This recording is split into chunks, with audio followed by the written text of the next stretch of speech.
Hello students, today I will start singular points. Singular points. What do you mean by singular points?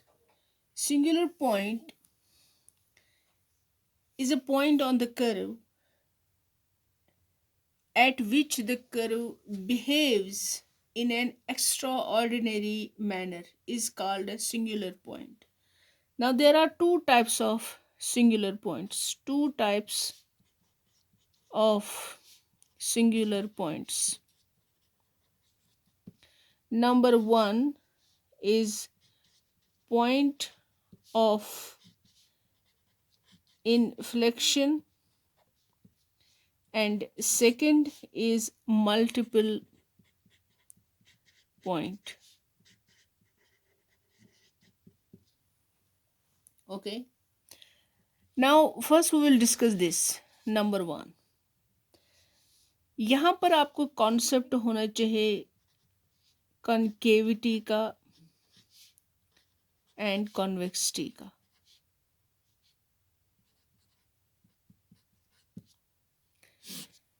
See, if you have a curve y equal to f of x, ये आपका x and y plane है. You have a curve like this.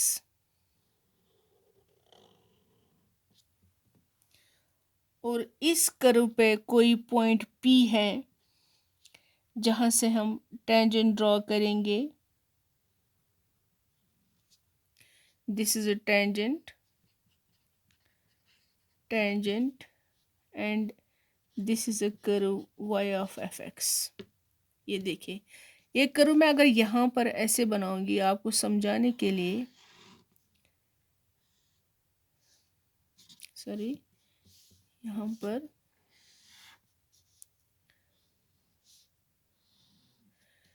तो ये देखिए, इस curve में इसका जो मुंह है वो ऊपर की तरफ खुला हुआ है. ठीक है, और इस कर्व में अगर यहाँ पर आप टेंजेंट डालेंगे, यहाँ पर आप टेंजेंट डालेंगे, कहीं पर भी टेंजेंट डालेंगे, तो ये जो कर्व है, जो ये टेंजेंट्स हैं, they will always lie below this curve, और you can say the curve lies above the tangent. हमेशा तब इस कर्व को कहा जाता है concave upwards, because this curve lies above the tangent. This curve is known as concave upwards. Concave upwards. और इसको आप कह सकते हैं कॉन्वेक्स डाउनवर्ड्स. ओके, अगर आपको कभी पता करना हो कि कोई भी कर्व आपको दी जाएगी, आपको पता करना हो कि is it a concave upwards, तो उसके लिए जो मैथमेटिकली आपको प्रूव करना है that d/y of dx square is always positive. अगर ये किसी कर्व में सेटिस्फाई होता है, that means that curve is a concave upwards. दूसरा है, दिस इज द सेकेंड. ये देखिए, यहाँ पर मैं इस कर्व में कोई टेंजेंट डालूंगी. This is a P, this is a curve y of fx. कोई भी टेंजेंट कहीं से भी आप डालो, यहाँ से कहीं से भी, तो ये जो कर्व है ये लाई कर रही है बिलो द टेंजेंट. और दैट मीन्स आप ऐसे भी कह सकते हैं कि जो ये कर्व है, इसका जो मुंह है वो नीचे की तरफ खुला हुआ है, and this curve is known as concave downwards. Concave downwards. और you can say this is convex upwards.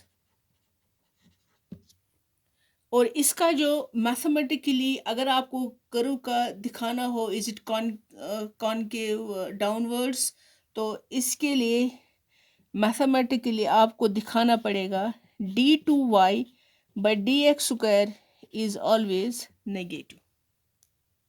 ये आप कॉन्सेप्ट याद रखेंगे convex concave downwards and concave upwards का।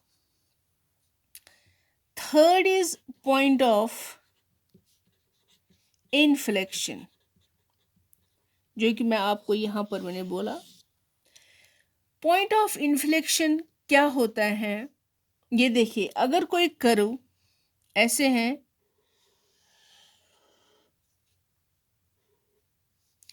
ये जो कर्व है अ पॉइंट, वो इन्फ्लेक्शन पॉइंट वो होता है at which the curve changes from concavity to the convexity. ये पॉइंट है। फॉर एग्जांपल मैं ये पॉइंट लूंगी कि यहाँ से देखिए, यहाँ पर तो इस ये कर्व कॉनकेव अपवर्ड्स है, लेकिन इस पॉइंट पे जो ये कर्व है इसका चेंज हो जाता है, ये बन जाता है कॉनकेव डाउनवर्ड्स, और यू कैन से convex upwards. This is a point of inflection P, या वाइस वर्सा आप कह सकते हैं। जरूरी नहीं कि from concave upwards to concave downwards, you can also say concave downwards to concave upwards। ये होता है पॉइंट ऑफ इन्फ्लेक्शन। यहाँ पर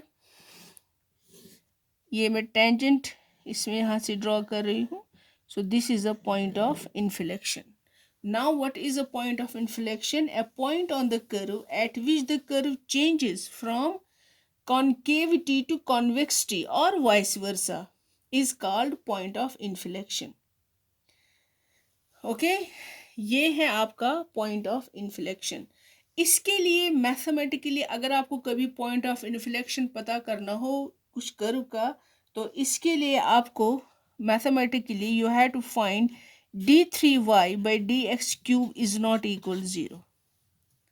ये इन तीन जो मैंने आपको यहाँ पर बताया है, ये याद रखना है। फिर से मैं बता रही हूँ कि नंबर 1 जो है, this is the convex upwards. इसके लिए मैथमेटिकली आपको ये दिखाना पड़ेगा that d2y by dx square is always positive. कोई कर्व का अगर ये कंडीशन सेटिस्फाई होता है, so you will write down that the curve is concave upwards. अगर किसी कर्व के लिए मैथमेटिकली ये फिट हो रहा है that d2y by dx square is less than 0, that means you will say that the curve is the concave downwards. अब किसी कर्व का आपको पॉइंट ऑफ इन्फ्लेक्शन पता करना हो, लेकिन सबसे पहले आपको ये पता होना चाहिए कि पॉइंट ऑफ इन्फ्लेक्शन होता क्या है। पॉइंट ऑफ इन्फ्लेक्शन ये होता है, वो पॉइंट होता है जहां से curve changes from concavity to convexity, or you can say convexity to concavity, vice versa। and for point of inflection mathematically आपको प्रूव ये करना पड़ेगा that d3y by dx square is not equal to 0। Example एक लिखती हूँ मैं। For example आपके पास example है that prove that e power x is everywhere concave upwards। तो क्या लिखेंगे आप सॉल्यूशन में? the equation of the curve is y is equal to e power x। Okay, बताइए। अब मुझे ये दिखाना है कि this is a concave upwards. Concave upwards के लिए आपको मैंने ये भी बताया मैथमेटिकली आपको क्या करना पड़ेगा। मैथमेटिकली कॉनकेव अपवर्ड्स के लिए d2y by dx square should be always positive. लेकिन उससे पहले मुझे यहाँ पर पता होना चाहिए what is dy by dx, वो आगा e पावर x। फिर उसके बाद d2y by dx स्क्वायर, वो भी हमेशा e पावर x आएगा। ठीक है, अब यहाँ पर देखिए, अगर हम x को कोई भी पावर दे, x को हम 0 देंगे तो वो e रेज़ पावर 0 1 होगा। इसी तरह अगर हम x को देंगे -2, e power -2 will be 1/e⁻², वो भी पॉजिटिव ही होगा। सो ये हमेशा जो ये e पावर x है, इसका जो यहाँ पर d2y/dx² है, that will be always positive. यहाँ पर मैं लिखती हूँ therefore dx² d2y/dx² is always positive. इसका क्या मतलब है? अगर इसका सेकेंड डेरिवेटिव हमेशा पॉजिटिव होगा, thus the curve is concave upwards। ठीक है, बस इतना ही इसमें दिखाना है। इसके बाद दूसरी कर्व लेते हैं। दूसरी कर्व है आपके पास, सेकेंड एग्जाम्पल है, the equation of the curve y is equal to log x, x is greater than 0। इसमें आपको दिखाना है कि ये कॉन्वेक्स डाउनवर्ड है या इसका कॉन्वेक्स अपवर्ड है। ठीक है, चलिए इसमें मैं दिखाऊंगी। यहाँ पर मैं इसका एक क्वेश्चन लिखूंगी, that prove that y equal to log x is everywhere concave, बताए, concave downwards, or you can say convex upward, convex upward। तो क्या मुझे करना पड़ेगा बताइए? कॉन्वेक्स, उसके लिए कंडीशन क्या है? This that d2y/dx² is less than, is always negative, इसका सेकेंड डेरिवेटिव। चलिए यहाँ पर मुझे बताइए dy/dx क्या होगा? 1/x, एंड d2y/dx² क्या होगा? That will be -1/x²। अब देखिए d2y/dx² इज इक्वल -1/x²। कोई भी वैल्यू आप x को दे दो, वो हमेशा पॉजिटिव ही रहेगा। Is positive for all values of x। ठीक है, so therefore the curve is convex upward always। ये आपको याद रखना है, convex upward and convex downward. ठीक है, एक और एग्जाम्पल मैं आपको बताऊंगी, पॉइंट ऑफ इन्फ्लेक्शन का कैसे आप पता करेंगे। ठीक है, पॉइंट ऑफ इन्फ्लेक्शन जो कि मैंने आपको यहाँ पे बोला है, point of inflection.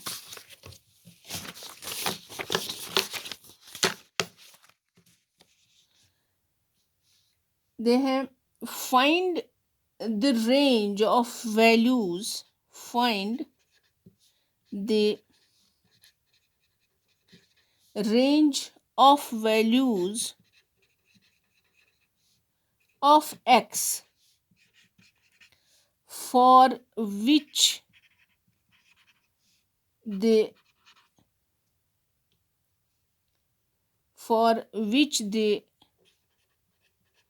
curve is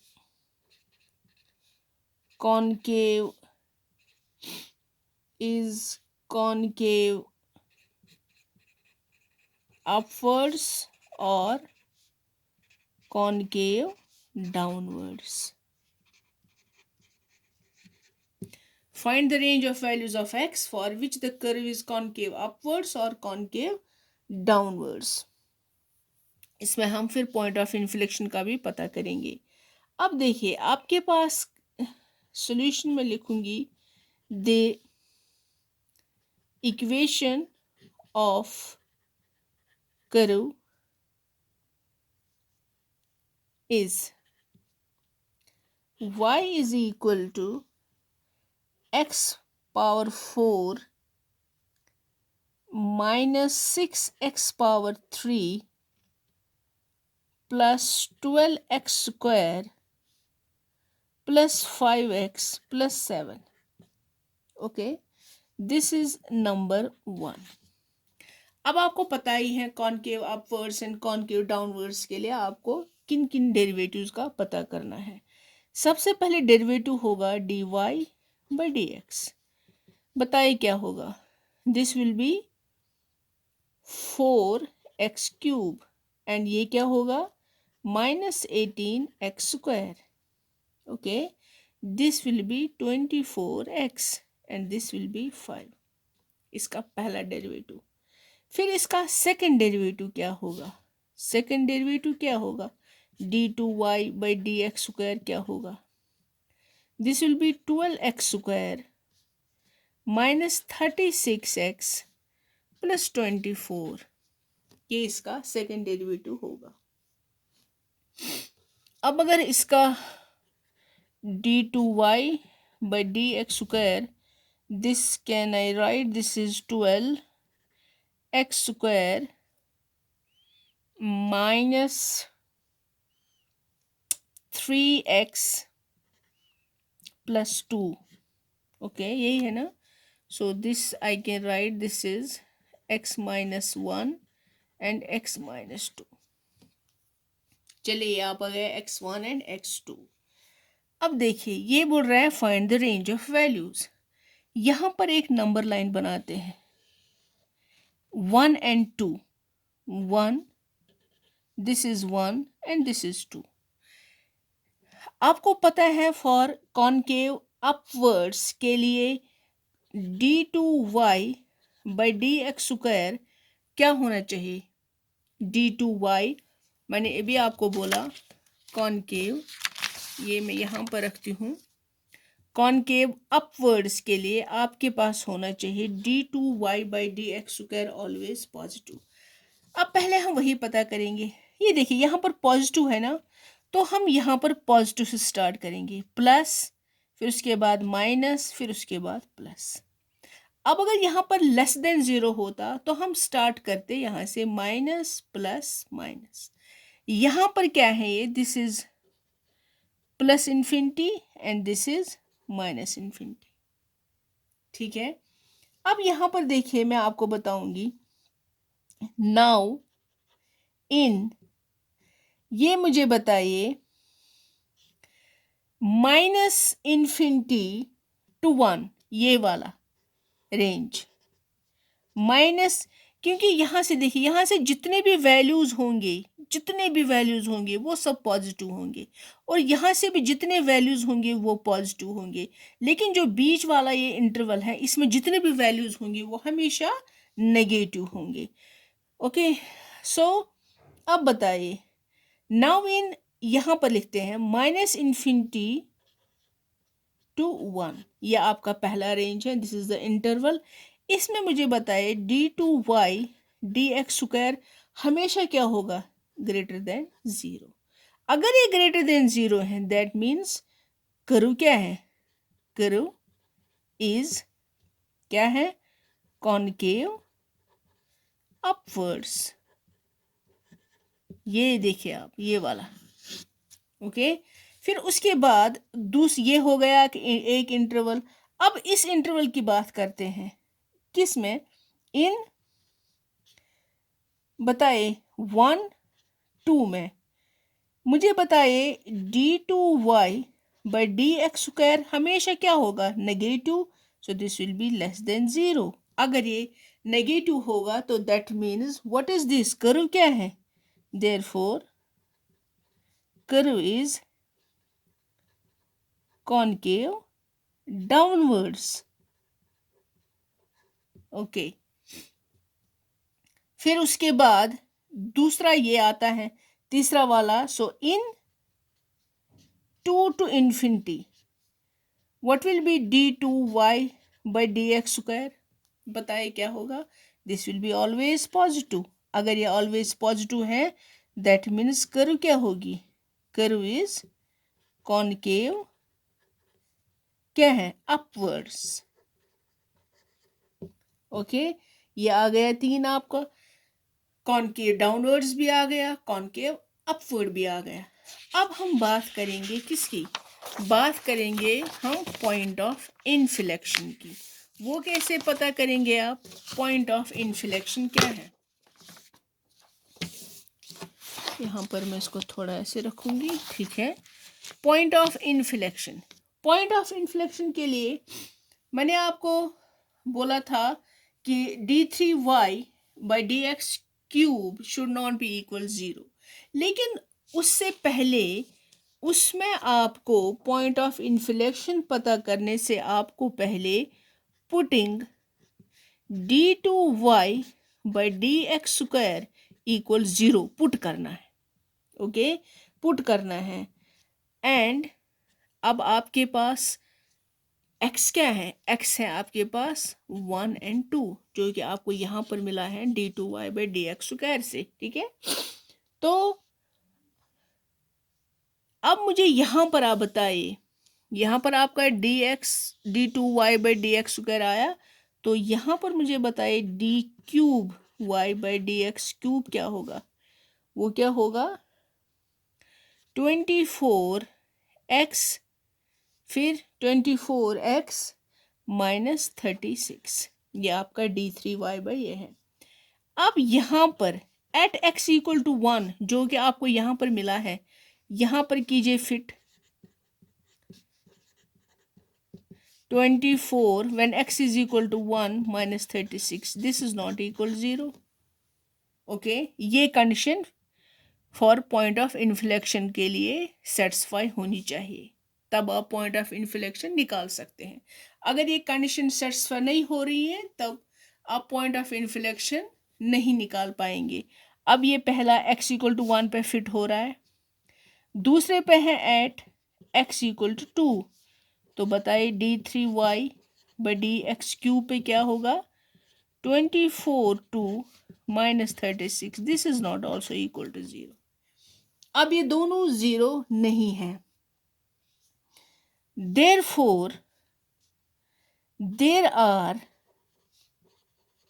points of inflection, कहाँ पर होगा at x इक्वल टू 1 और 2 पर। अब आपको x 1 और 2 तो आया, लेकिन what about y, because point जो है प्लेन में है।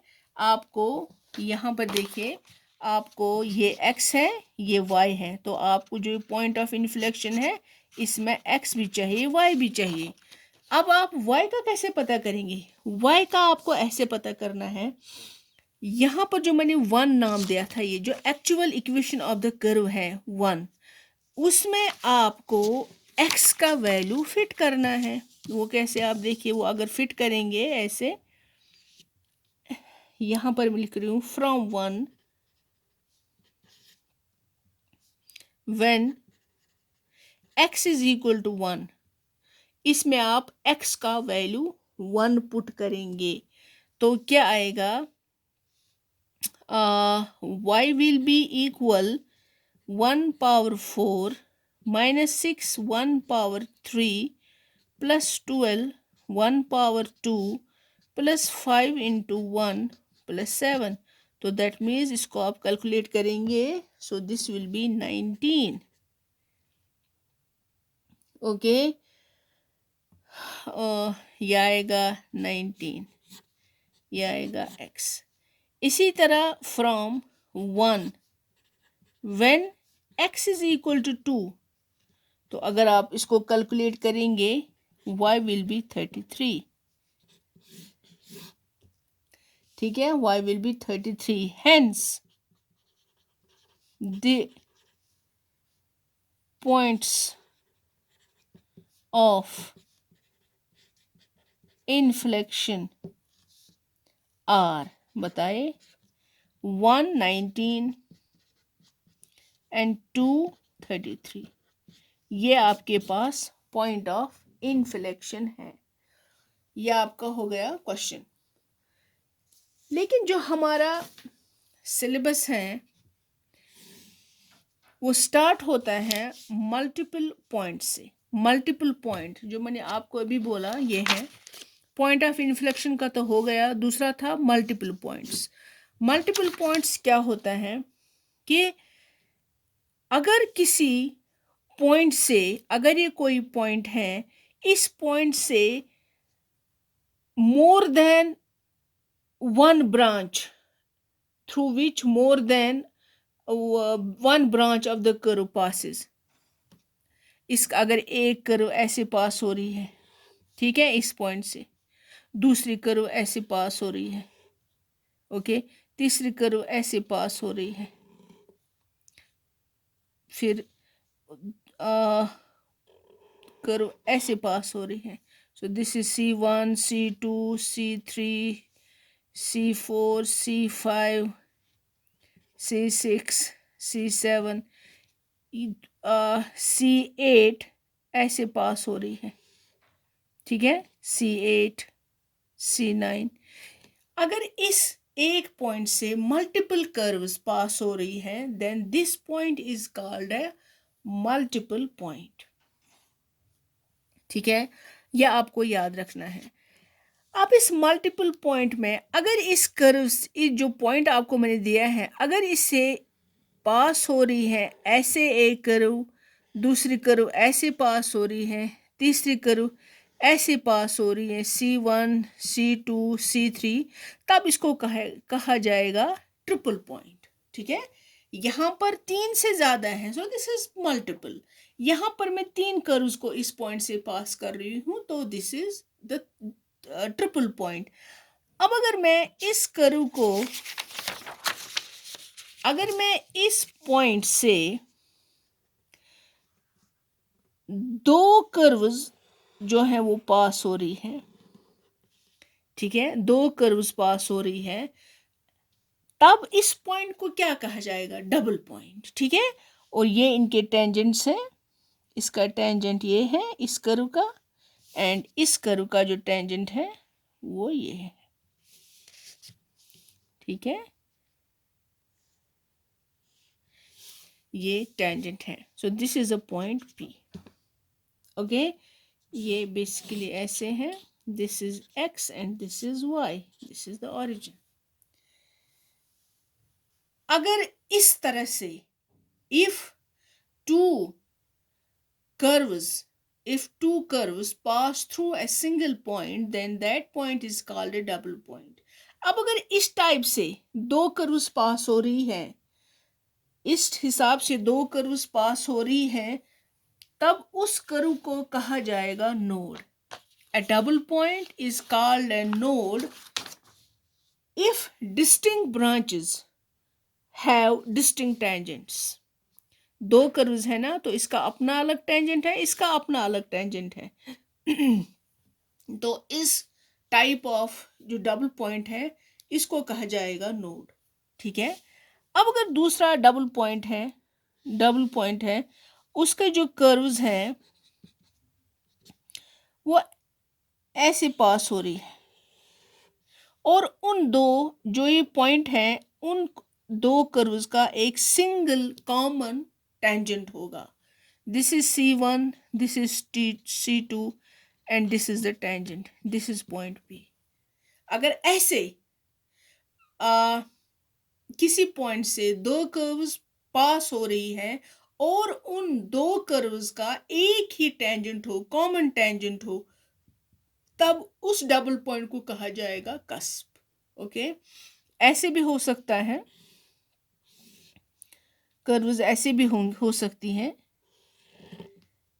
एक ही पॉइंट से अगर पास हो रही है, ये पॉइंट है, तो इनका टेंजेंट एक ही होगा। This is a tangent, this is C1, this is C2, ये पॉइंट P है। इन 2 कर्व्स का भी एक ही टेंजेंट है, तो ये भी कस्प है, ये भी कस्प है, एंड इसको कहा जाता है नोड। 2 टेंजेंट्स का डिस्टिंक्ट 2 कर्व्स का डिस्टिंक्ट टेंजेंट है, तो उसको कहा जाता है नोड। जब 2 कर्व्स का कॉमन टेंजेंट हो उसको कहा जाता है कस्प। वो अब इस टाइप्स का भी हो सकता है, इस टाइप का भी हो सकता है, ठीक है। इसको कहा जाता है, कभी कभी ऐसे भी होता है, कोई कर्व ऐसे पास हो रही है, ठीक है, और यहाँ से ऐसे पास हो रही है, तो इनका जो टेंजेंट है, ये टेंजेंट है इनका, दो कर्व्स ऐसे हैं और इनका टेंजेंट एक ही है, this is also a cusp. Common tangent होना चाहिए तब कस्प है। तीसरा जो आपके पास है कंजुगेट पॉइंट और isolated point. Isolated point, conjugate, उसका क्या मतलब है कि अगर ये कोई कर्व है, ठीक है, ये कोई कर्व है, जो ये कर्व है इस पे जो पॉइंट्स है, रियल पॉइंट्स, ये सब पॉइंट्स हैं, ये यहाँ पर कोई पॉइंट P है जो कि इस कर्व को इस पॉइंट P से कोई टच नहीं हो रहा है, आइसोलेट है, ये बिल्कुल आइसोलेट है, इसका कोई ताल्लुक इस कर्व से नहीं है, ठीक है, ये पॉइंट जो है इस कर्व पे नहीं आ रहा है और ना ही टच हो रहा है, तो तब इसको कहा जाता है isolated point. Isolated point. These are the 3 types of, क्या है आपके पास, डबल पॉइंट। अब बताइए, there are 3 kinds of double point. Number 1 is node, number 3 second is cusp, and number 3 is isolated. जो डेफिनेशन है ये मैं आपको व्हाट्सएप पे डाल दूंगी, ये मैं सिर्फ आपको यहाँ पे समझा रही हूँ। अब कोई कर्व आपको दी हो तो कैसे पता चलेगा आपको कि इस कर्व का जो है नेचर क्या है। Nature means is it a node, is it a cusp, और इज इट अ आइसोलेटेड, और यू कैन से कंजुगेट। उसके लिए आपके पास एक वर्किंग रूल है। वो वर्किंग रूल क्या है वो मैं लिखा हुआ है, वो क्वेश्चन मैं बताऊंगी तो उसमें वो पूरा क्लियर हो जाएगा। देखिए उसमें क्या है, ये मैंने लिखा हुआ है, ये मैं आपको बाद में व्हाट्सएप पे डाल दूंगी। अगर आपके पास कोई कर्व है y f of x y equal to 0, ठीक है, इसमें आपको पार्शियली डिफ्रेंशिएट करना है with respect to x, with respect to y, फिर डबल पार्शियल डिफ्रेंशिएट करना है with respect to x again, with respect to y again, and यहाँ पर करना है डबल में विद रिस्पेक्ट टू y पहले, फिर विद रिस्पेक्ट टू x। किसी भी कर्व का पार्शियल डिफ्रेंशिएशन करना है, ये नंबर स्टेप 1 है। सेकंड स्टेप क्या है, जो आपने फर्स्ट डेरिवेटिव निकाला है del f by del x, del f by del y, उन दोनों को 0 रखना है। जब आप उन दो यहाँ पर इनको सॉल्व करोगे, चाहे वो क्वाड्रेटिक हो व्हाटएवर हो, वहाँ से आपको x का वैल्यू मिलेगा और y का वैल्यू मिलेगा, और वो जो x एंड y का वैल्यू है वो आपको इस इक्वेशन